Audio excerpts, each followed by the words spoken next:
Man, I don't even think we finished the intro and I saw the commas pop up. I know, right? Look, it's Malev. Cool. What's happening? What's happening?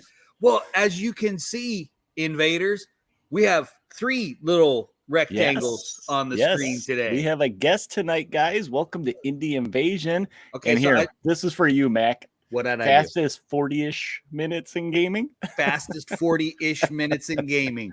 That is a tribute to the fact that we do not know when to quit talking, and that, what was it, like 3 weeks ago when we did the first weekly hobby night that we started doing, we were like, yeah, we're going to do a 30-minute hobby night once a month. You know, that's what we're going to do. I think we had just finished licking our paintbrushes and getting them warmed up by the time 30 minutes hit. And we were like, oh, yeah.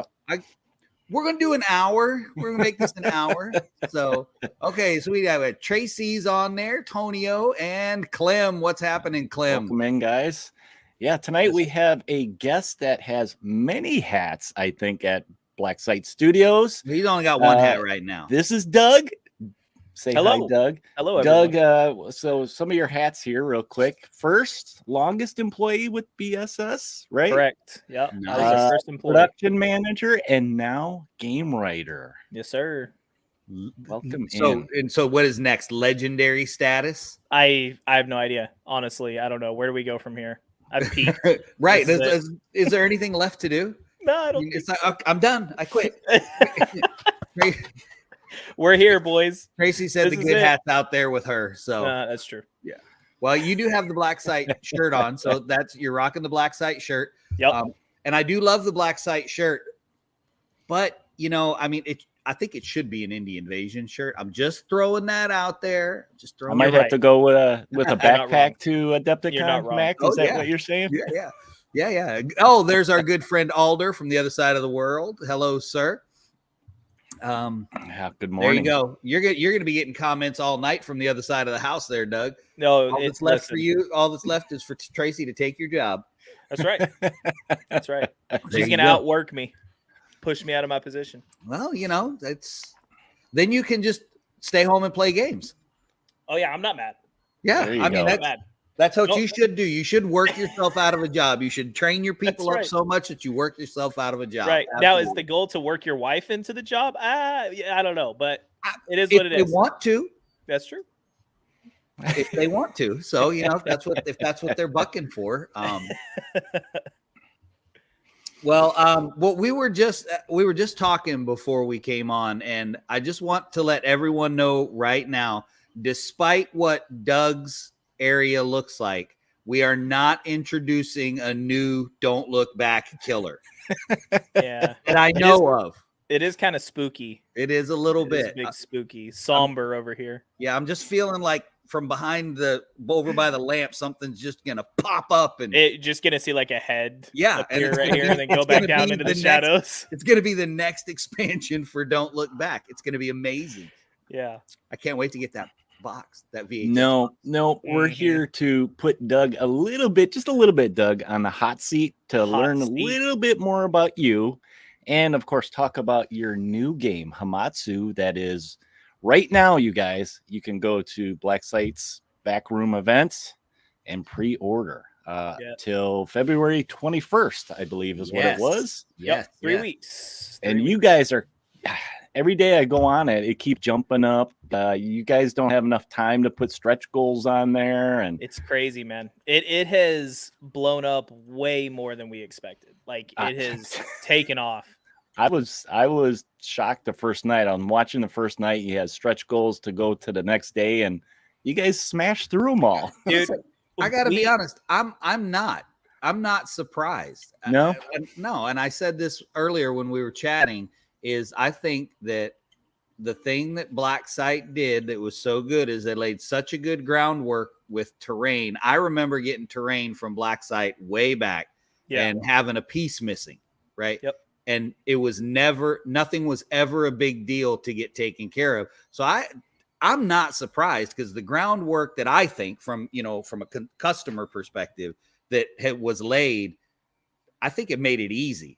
Not easy for you guys to do, but I mean, from the consumer's point of view, it's like, I'm happy to jump in for something Black Sight's doing. Yeah, it's important, man. We depend on that trust a lot, like truthfully, in our industry, because there's, let's be honest, there's so much distrust in our industry that's something that we do not take for granted. So we try really hard to be open and transparent and make sure that the customers know what's going on and try to produce like real products, stuff that we would want to play. Yeah, absolutely. Yeah, and I think that's something that always stood out for me is from the beginning, Black Sight always made products that they wanted to see on the table, that they wanted to play with. So in turn, the customers are like, oh yeah, I need that. An interesting story about the kind of origin story of the business is Connor and Ben started the company because they wanted terrain for their Necromunda games. There you go, man. And they had a laser cutter at their job and they were like, we know how to use this thing. Let's just design some stuff. And it kind of grew from there and they turned it into a business. Now they're selling it to everybody else. So it's always kind of had that ethos, of being like rooted in the gaming itself. Yeah, gamers making games. Yeah, you kind of started as a customer yourself, right, Doug? I think I've heard this story. Yeah, 100%. We're getting some inside track there from Tracy. She says she hears a lot of, "Ooh, what if we did this?" at the office. Dude, I can't tell you how many times we especially with this Hametsu stuff, right? We'll track back to my origin story here in a second. This Hametsu's like MDF. I designed all the MDF for Hametsu. And one of the things that came up when I was like halfway through designing all this stuff was I want ruined pieces because this is a post-apocalyptic world. So I want terrain that's ruined. But there are so many games that use traditional Japanese MDF. I don't want to just make ruined pieces. And I was like, why don't we just make it interchangeable?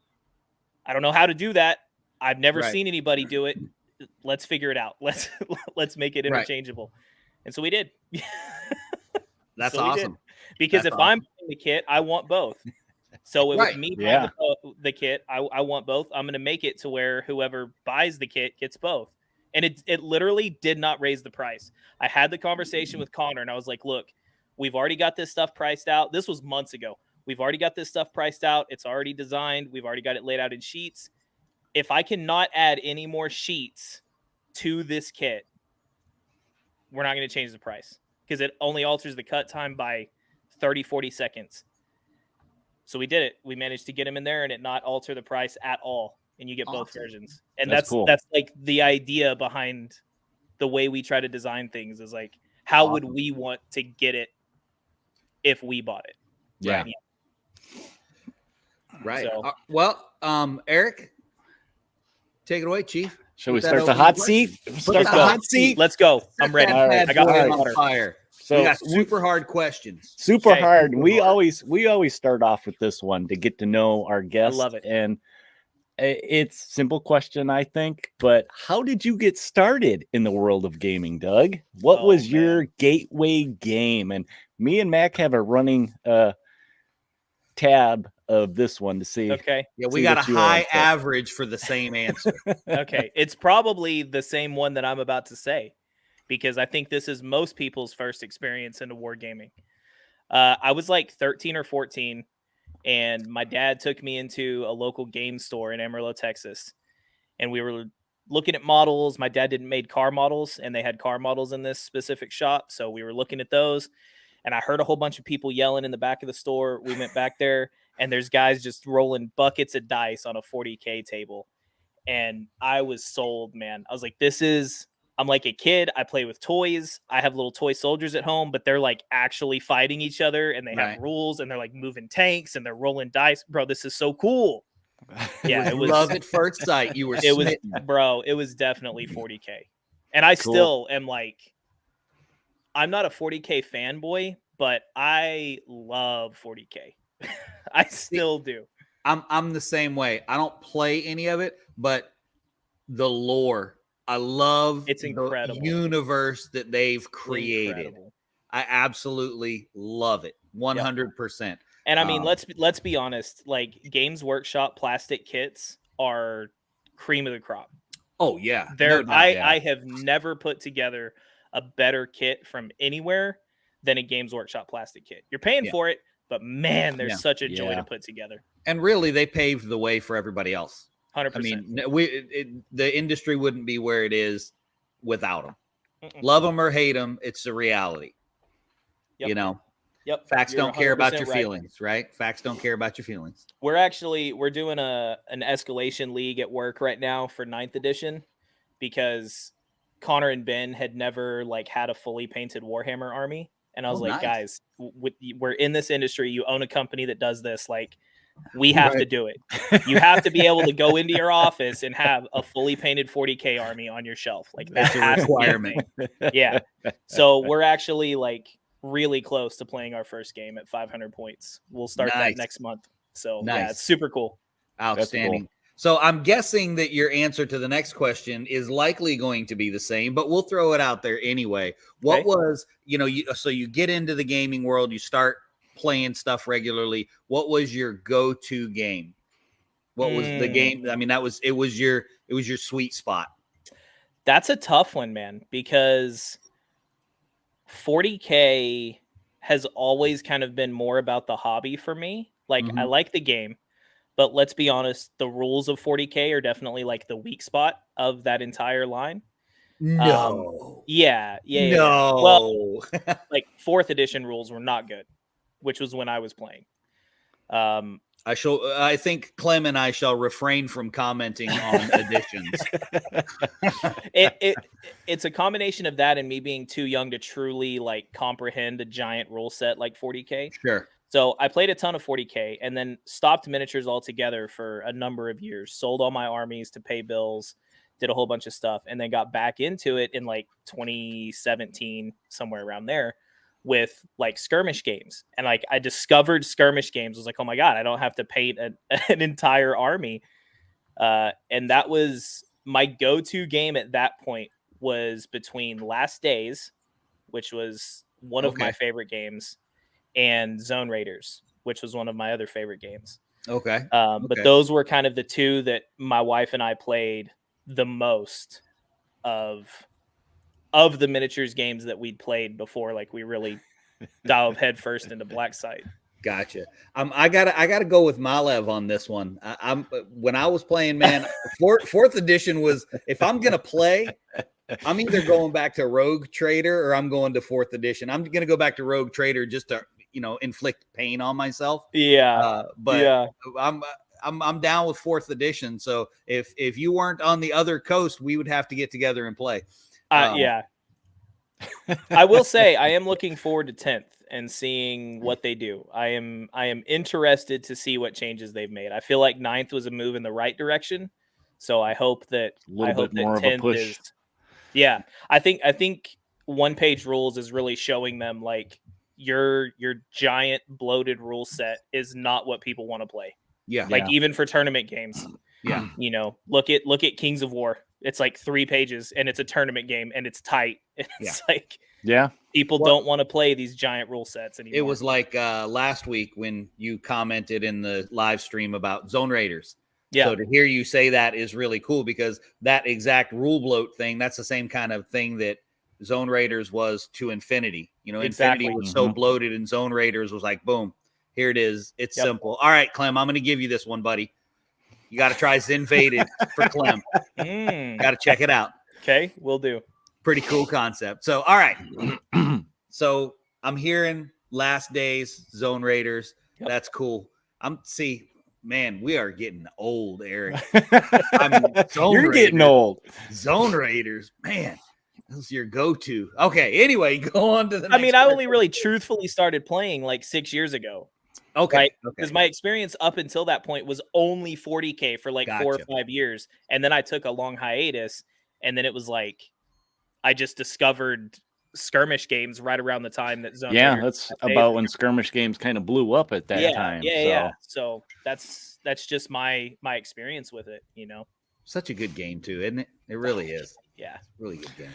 All right, so those were some of your grilled questions. We got a couple more coming up that are easier, but let's get into talking about Hametsu. And for people that don't know, Hametsu is a game of high fantasy feudal Japanese monster hunting. Man, That's a mouthful, huh? I didn't want to come out. And it's currently in back order right now. We mentioned this a little bit earlier. If you go to Black Site Studios backroom event, you can check it out there. Doug, what is it that made you set this game that you wrote in this world? I mean, what is it that jumped out to you that said, I need to put this in feudal Japan? Wow, what a good question. I haven't been asked that question yet, and I like that one a lot. I got a dig. that's a good one, man. So I don't know if you've noticed on Discord, my name is Marshall Doug. Yes. The martial comes from martial arts. I'm a black belt in Taekwondo. I've done martial arts for the vast majority of my life. Nice. And I absolutely love like Asian culture, not specifically Japanese, but like that entire time period and the culture and all of that stuff. I love it. And I've loved it for a long time. And one of the things going into this game was I want to make a co-op game that I can play with my kids that is fun and interesting and thematic.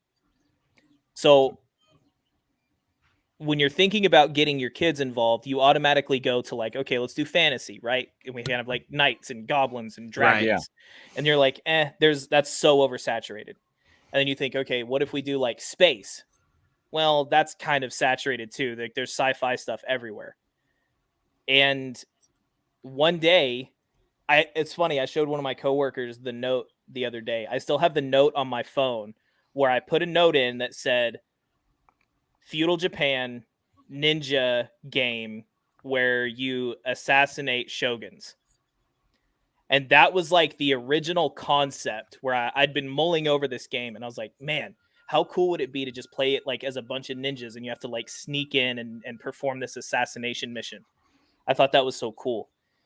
It kind of evolved into this high fantasy monster hunting type of game, which I think is better, right? Let's be honest, it's better, but it really just kind of grew out of my love for the culture, my love for the mythology around that era. Right. And, just a reverence that I have for that time period and the influence that time period has had on my life personally, So it's kind of a personal thing. And let's be honest, who doesn't like feudal Japanese anything? I mean, it's like, it's iconic, Yeah, absolutely. Absolutely. That's a great answer too. I didn't know it was such a great question, but that was a almost good answer. It's almost like good questions promote good answers. Oh, right. I like that. Malev said it sounds like a game that he would like. Malev, you got to make that game. You make the ninja assassin game. You should. That would be sick. I give it to you. There you go. That's why you're seeing the success you are, I think. Clem hit it right on the head, right about your passion. Clem, I guess you're going to pour every ounce of what you love into it because you're passionate about it. Yep. Absolutely. Absolutely. So, okay. So that kind of segues right into the next one. I was going to say, pretend like you're trying to convince us to back it, but it's probably too late for that. It's too late. Yeah. So pretend like we're not convinced yet and give us the setting. Build a picture for us of the setting. Why do I want to play it? So narratively or like fourth wall looking into a game? You tell me. Looking into the game. So one of the things that is the biggest strength of a solo / co-op game is that it pushes narrative so much stronger than a versus game, right? Because if I'm playing against the game, then I get to make the rules, right? Even you, when it's your rule book and you buy it, you get to make the rules, which means you set the setting, you set the story, you determine what's happening. The same strength of Don't Look Back, right? Right. because you're not playing against another person. The other benefit to that is because you aren't playing against another person, you're playing together, you get the same like post-game feeling that you get after playing a game like Dungeons and Dragons. Right. Where you and your friends have sat down and you've worked together and you've problem solved and you've overcome adversity and you've figured out a trick or a thing or got really good rolls or got super lucky or got absolutely hammered. Whatever the thing was that happened, you're going to remember that for more than what happened on the game. Sure. I can tell you right now, both of you guys can remember specifically a wonderful time that you had playing a co-op game. And that'll be like the first thing that pops up in your head. And if you think about playing a versus game, more than likely the thing that you remember first is like this bad situation that you had with another trash player. Yeah, I don't know how much Indie Invasion you've listened to. But see, I don't win anything, nor do I roll well in anything, which is precisely why That's why he keeps buying dice. It's why I only play narrative stuff, because that's exactly what we talk about all the time. Yeah, it's all about and with the right people. I think what the co-op does for people is it helps to remove. This is going to sound bad, but that sucky player that sucky experience. But what it also does at the same time is, when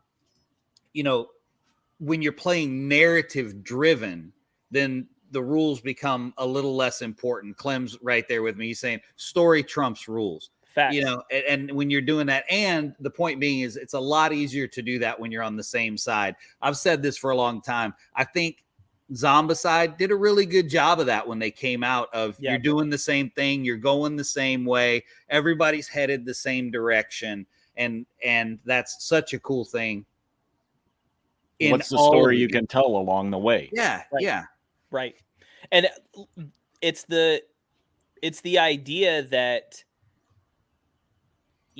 I wanted to not only give players that interaction on the table with each other of like, how do we do this? How do we make this work? I wanted to give them that, but I also wanted to like heighten it, right? So that's why you play as a single character. That's why you play as one model and you get 2 actions. Like, you have to work together. But when you triumph, it's like, it feels great because you have this one heroic character, and I've really tried to balance the game in such a way that you don't have to be like a super min-max player to be able to beat some of this stuff. Now, that being said, some of the later content I have planned is going to be insanely difficult, and that's the intent. But as far as the core game goes, like, you can build funny meme characters. Like, I'm in the process right now of trying to figure out how to make the range sumo work, and I think I can, because it's fun and it's silly, and trust me, there's plenty of room to make broken combos. And please tell me he's going to have a ranged dumpling attack. He has to have a ranged dumpling attack. There is for Malev, he was talking about Tenchu and mentioned the poison rice ball from that video game. So there's a poison rice ball item in the game. Yes, that's perfect. It's also good. There's a lot of little nods to pop culture and my loves and my passions and things in the game too. So I'm excited to see what people find in there when they get the rule book. Awesome. That's cool. That's very cool. Well, you kind of mentioned what's in the future. Is there anything that you can maybe hint at? What do you have in store for the future? There's a ton of stuff that we can just talk about. I mean, once we get the beauty out, and this is the beauty of me being the writer, man. Who's going to tell me what I can't say? Oh yeah. Well, your wife's in the other room. So no, she'll just get mad at me for saying the wrong thing. Somebody that can tell you. I'm guessing that's the one that can tell you. No, I think the best thing that we can talk about that hasn't really been talked about yet is the raid rules. We unlocked the raid scenarios at I think 40K when we hit 40,000. This is something that I really wanted to include, but was kind of like lower in the totem, or I guess higher in the totem pole of stuff that was going to get to. So I'm really glad we got to it. Right now, 8th level is max level. She will come hit me. 8th level is max level for a character. And you level up by killing a boss. That's it. There's no XP. There's no tracking kills. There's no nothing. If you kill a boss, you get a level. The raid system is going to essentially require high level characters to plan attacks and plan a strategy by building 8 max level hunters, pooling them together, and taking down a much larger, much meaner raid boss that will not give you levels, but will start dropping the like relic items in the game. So this is very similar to MMO raid mechanics in that you have a larger group of people. They all have a specific job. They have to do their job. If they don't, part of the line falls, and then like dominoes, the rest fall. This is kind of how the raid mode is going to work. So in I'm sorry, I didn't mean to interrupt. No, you're fine. Go. In theory, then, is that raid concept, when you put together those 8 max level heroes, can you have 8 of your buddies participate in the raid? Yeah, 100%. Cool. That's 100%. Cool. Yep. This will be a game mode that will allow 8 players to play. And the beauty of it is, though it will exist on the tabletop, and you will have like your characters on the table and you'll be moving them, it's going to be much less about, like, stealth phase doesn't exist, right? Clash phase doesn't exist. You are just fighting the boss, and there's the movement and the abilities and all of that stuff is specifically to deal with this boss. So you may have to move away from AoE attacks. You may have to move into melee if the boss moves, but there's going to be so much less like moving and planning and strategizing. Like turns are just going to be, okay, Geisha, cast your buff spells. Sumo, get in contact. Ronin's going to move in. Roll your stuff. Okay, we failed. Enemy turn. He's going to do this. All right, let's try again. Geisha, cast your buff spell. You got to be a well-oiled machine, basically. It's going to be a lot less of this like moving and planning and bouncing back and forth and all that kind of stuff. It's going to be a lot more just sitting in and trying to beat the boss. Awesome. That sounds cool. Yeah. That sounds cool. So, having said all of that, for you, what is your favorite? Now, this is always tough for the developer. Man, let's go. It's always tough for the creator. What is your favorite character, faction? What's your favorite kit? Whatever. Yep. In your game that you wrote. Now you have to put down all those other ones that you wrote. That is a great question. I will say that there are pieces of all of them that I really love. Okay. But if I had to pick a favorite, that if I was going to show up to a table, what kit do I have? It would be the Gaijin, without a doubt.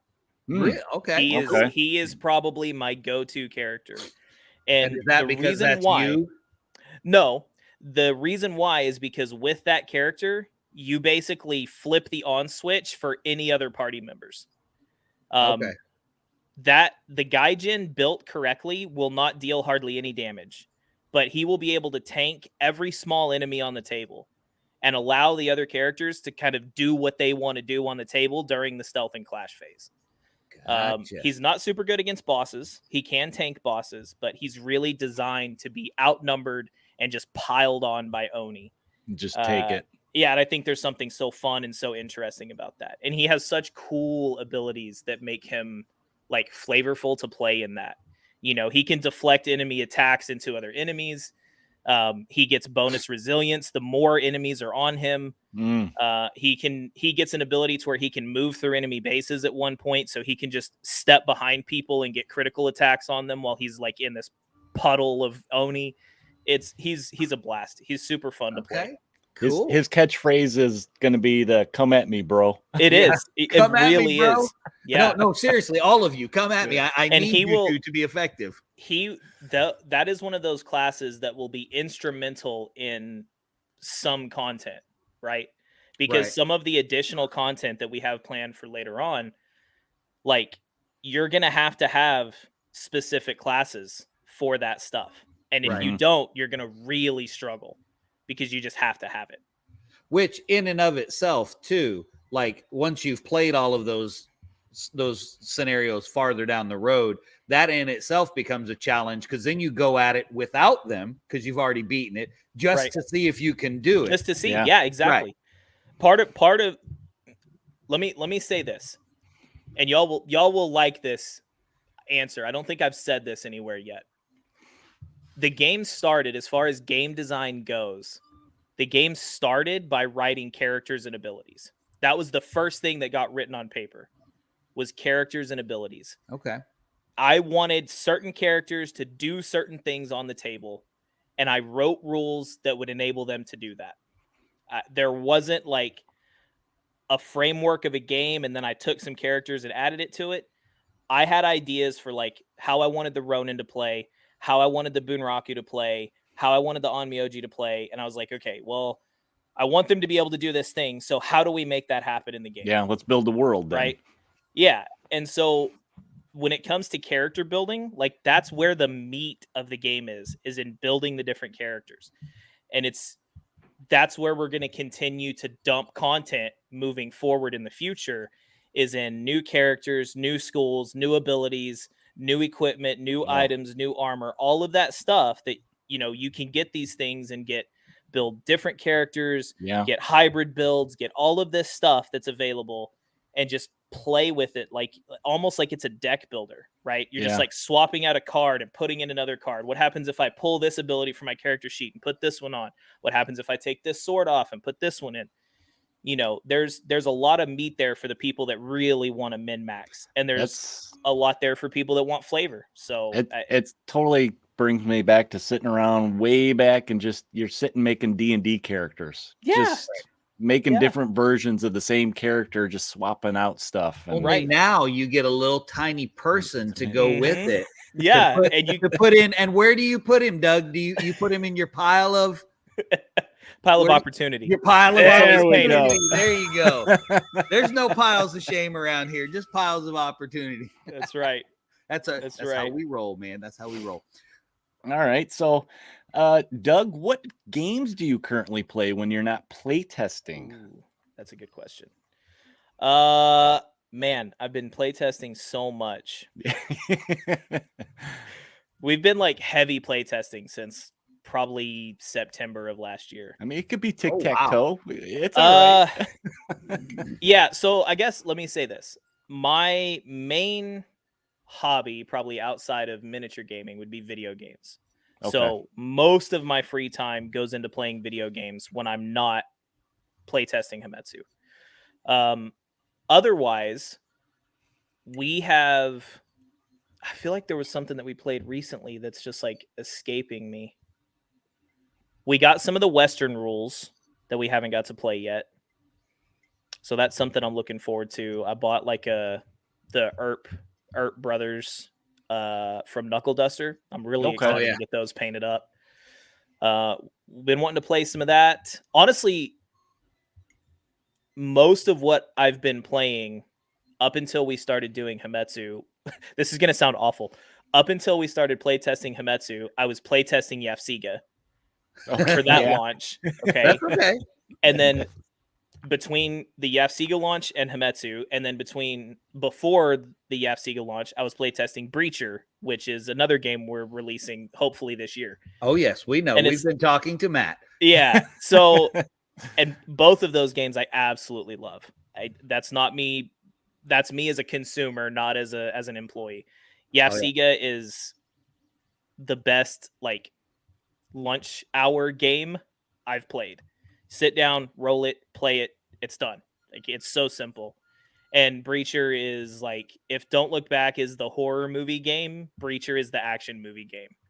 and I'm very excited for that to come out. Nice. Yeah, we're pretty excited too. It was a couple months ago we talked to Matt. Yeah. Oh yes. So Tracy, we heard all about the Beauty and the Beast Yafsiga Warband. It sounded epic. It so sounded cool. Epic. I gotta finish painting it. Like, it's gonna look so neat. All right. Well, we want pictures in the Discord. For sure. On the Indie Invasion Discord. I would love to see those. Those would be awesome to see. Okay, so elevator pitch for the game. Not from the designer perspective, but like the monster hunting fantasy feudal. Gotcha. Elevator pitch for the game. Hametsu is a feudal Japanese, post-apocalyptic feudal Japanese solo co-op tabletop skirmish game where you control 4 hunters who are trained warriors who are trained to take down these mythical beasts that have been roaming the land and terrorizing the populace since this event called the Cataclysm. Play as you complete these hunts, you level up, you gain items, you gain abilities, and you become stronger and stronger and stronger so you can beat higher level bosses and higher level Oni. And then have a sumo with a ranged dumpling attack. Yeah, dude. So the sumo, one of his starter abilities is called Sacred Doyo, and it allows him to place like a trap marker, and as long as he stays inside it, he gains bonuses. But it gives him a bonus to mind melee range. So like if you have a sumo that's standing in this thing, he would be better at ranged combat. So like I know there's a way to just like take a sumo with a longbow or like a firearm or something, a musket, and just have him sit inside this thing and just blast people. I'm telling you, mine's gonna have dumplings. There's just no question about it. Guys, just throw it. So now, does the rule book expand on the Cataclysm, or is it one of those sort of vague apocalyptic events? It does. It does, but you will not get any answers until you play the narrative campaigns. Okay, cool. So the first narrative campaign, The Wolf and the Devil, is designed to answer some questions surrounding the Cataclysm. And as your characters play through that, it's going to be like 6 to 8 games. And as you kind of move through that, you'll discover more and more information that kind of leads to how, probably not how, but more like why this happened. Okay. So that's interesting. I always like to know that. And I'm going to give Alder his plug here. I know last time we talked about you guys are working on the distributor in Australia. Yeah. Listen, Alder's chomping at the bit to try just about everything that you guys make. So I'm glad we brought this up on air, right? Because this is by far the one negative comment that Black Site gets consistently, right? Every business has a couple people that have a negative experience, and we've had some. But the one thing that I see, no matter what social media, no matter what comment platform, no matter where you go, the thing that you hear is that, man, it's just so expensive to ship it from the United States. We had intended to really like double down on getting things into distribution this year and start moving product overseas and allow people to have that stuff more locally without import charges, without shipping fees, without all that stuff. For anybody that's been watching our Game Lab content or anything like that, towards the end of last year, the company that we had been using just stopped they're no longer in business, right? No fault of ours. I would like for people to understand that the reason we don't have distribution is not because we are not trying to get distribution, but for people that don't understand how distribution works, most businesses that distribute produce things at a much higher quantity than we produce. We are a small business. We're 7 employees, 6 employees, 7, something like that. And to get distribution, we have to be able to send out like 2 pallets of a Don't Look Back core game without them paying us any money. And then get a check whenever they sell some things. So Right. it's like consignment, right? That we can't do that. Like that is not physically possible for our production schedule to produce things like that. Sure. You know, when we do a run of Don't Look Back, it's 100, 150. We couldn't support something like that. Right. Now, when we were with Fun Again, before they stopped their business, we were able to send 20, 30, 100, 150 in runs, and they would send it out to local game stores and allow them to sell them. The problem is there are very few distributors that will do that. Yeah. And trying to find one that will split shipping to overseas is almost impossible because we can't send $25,000 worth of product at one time. Yeah. Right. Yeah. So for everyone that is frustrated because you can't get our products overseas, understand I promise you, it is a weekly thing. We are contacting new distributors. We're recontacting people that have told us no. We are constantly looking so that we can get this stuff to you guys. We're not just being stingy. We don't hate people overseas. It's none of that. We literally are doing everything that we can because we want to be able to get these products to you guys. Well, I know Alder is going to feel much better because he thought you hated him. Well, I'll make an exception for Alder, but everybody else, I love you guys. Okay. Well, we love you, Alder, because Alder's always here. So, no, well, you know what? We're confident that you guys are going to find somebody because we're changing your mind. It's not a pile of shame; it's a pile of opportunity. That's right. That's just how you got to run at it. That's right. You guys will find somebody. We know it. I will say this: by the end of the year, it is still our goal to have that done. Awesome. Like it, and it may listen. We're coming out with the new DLB hardcover rulebook soon. We've got the Yafsiga hardcover rulebook. We've got the Hametsu hardcover rulebook.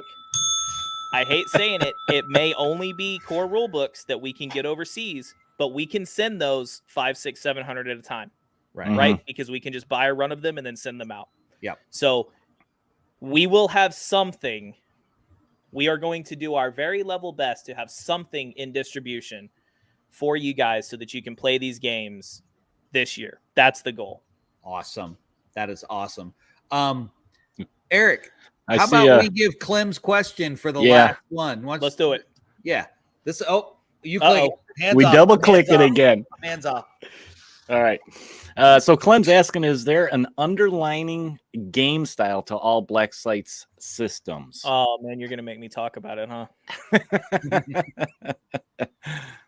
All right. Connor, Ben, if you're in chat, just mute because I don't want y'all to hear this. Uh-oh. All right. Here's the dirt. Are you ready? We love dirt. You ready? I have 5 kids. I got dirt all over the place. It's dirty. We want to make games that are fun. What? So, all right, we're ending this right now. What is this? Is cut crazy. it off. End it. Kill it. No, there is not, except that we try to design things that are fun.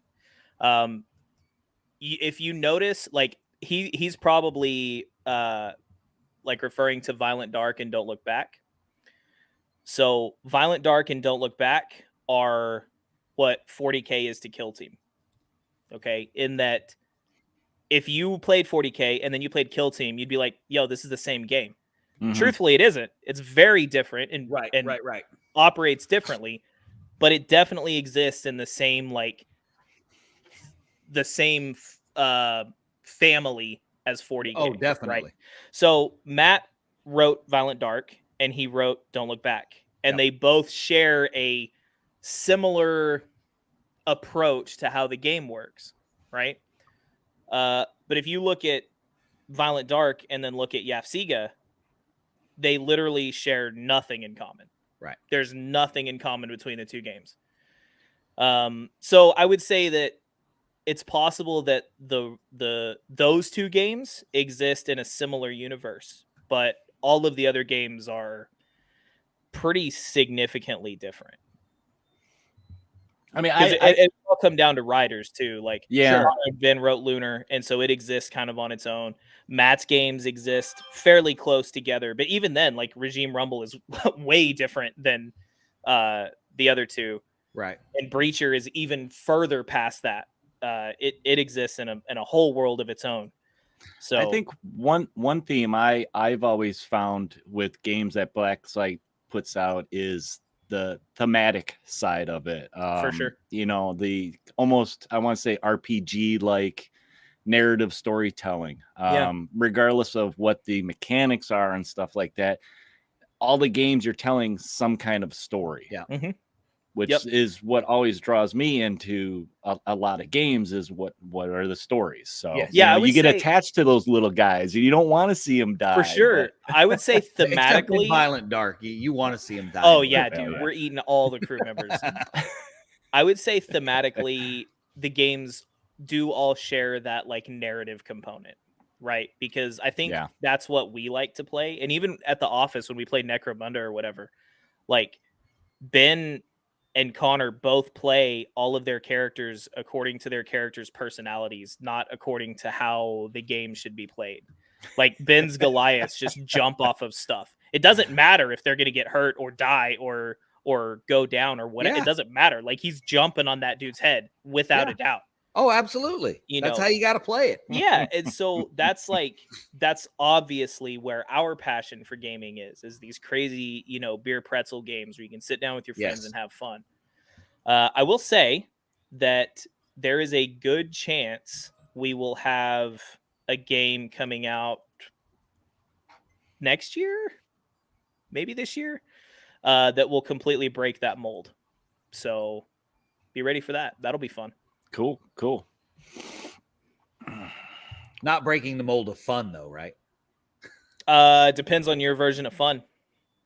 Well, This is the competitive game. This will be BSS's first competitive game. Ooh, okay. It'll be interesting. You may not enjoy it that much. Which is fine.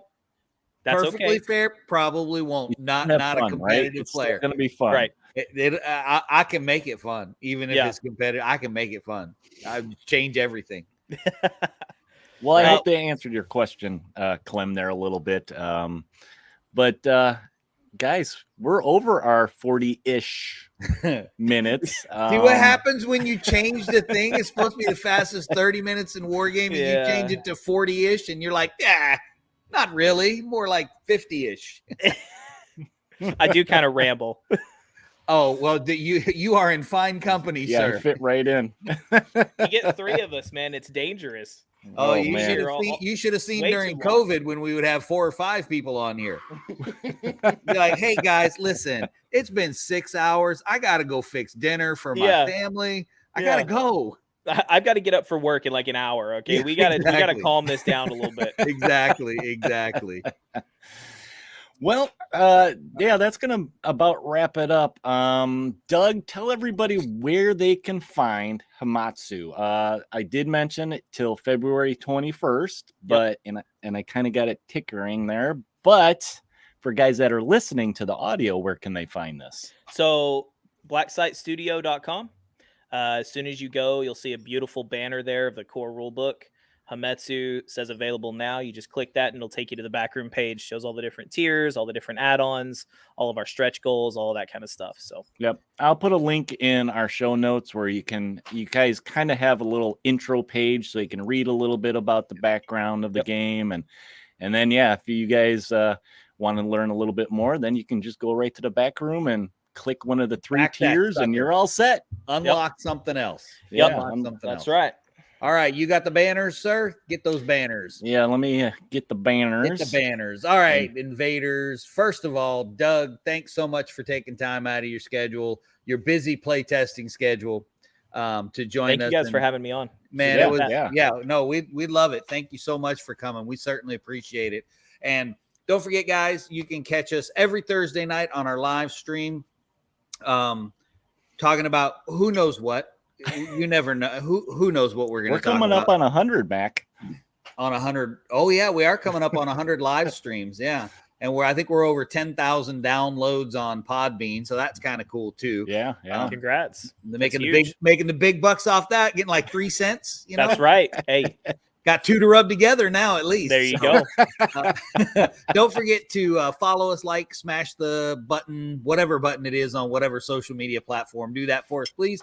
You can check us out on Podbean, which goes out to all of the different podcast episodes and platforms and all that if you want to listen to us on the drive. Also, check us out on Facebook, YouTube, Twitter, Instagram, all that cool stuff. And if you know of any cool games or a cool topic that would be to talk about, drop us an email at indieinvasion@gmail.com, and we will check out whatever it is, because we like to spend money on rule books. Join us over on the Discord channel too. Well, I do anyway.